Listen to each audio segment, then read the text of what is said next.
মাওলানা Husamuddin Chowdhury Fultali MP নির্বাচিত হবার পর যারা কৃতজ্ঞতায় লুতুপুতু খেয়ে বলেছিল উনি এমপি হবার পর শান্তিতে ঘুমাতে পারছি, আগে পুলিশ দৌড়ান দিত, সেই তারাই এখন সময় বুঝে সুর পাল্টায়, নানা রকম বিদ্বেষপূর্ণ কথা বলে।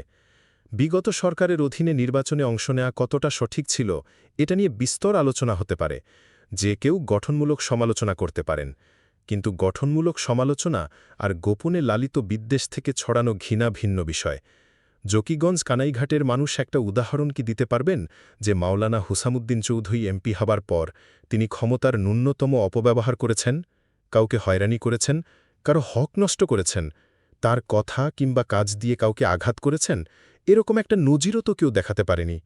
নির্বাচনে মাওলানা হুসামুদ্দিন চৌধুরী ছাড়াও অন্যান্য ইসলামী দলের আরও অনেক নেতাই অংশ নিয়েছিলেন, কিন্তু সমালোচনা আর বিদ্বেষের তীর শুধুই হুসামুদ্দিন চৌধুরীর দিকে।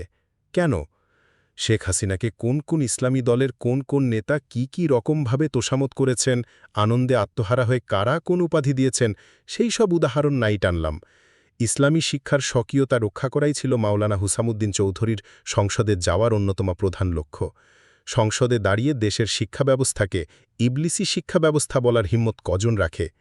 মাওলানা হুসামুদ্দিন চৌধুরী তার কাজের মাধ্যমেই প্রমাণ করেছেন ঈমান আকিদার প্রশ্নে তিনি আপোষহীন।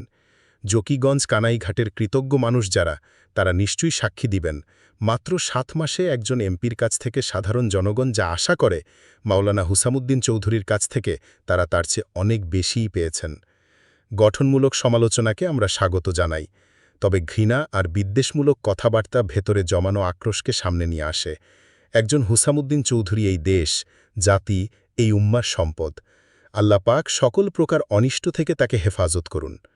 যৌক্তিক, গঠনমূলক যে কোনো সমালোচনাকে স্বাগতম। অসুন্দর বিদ্বেষমূলক কমেন্ট দেখা মাত্র ডিলেট সহ আইডি ব্যান করা হবে। ধন্যবাদ।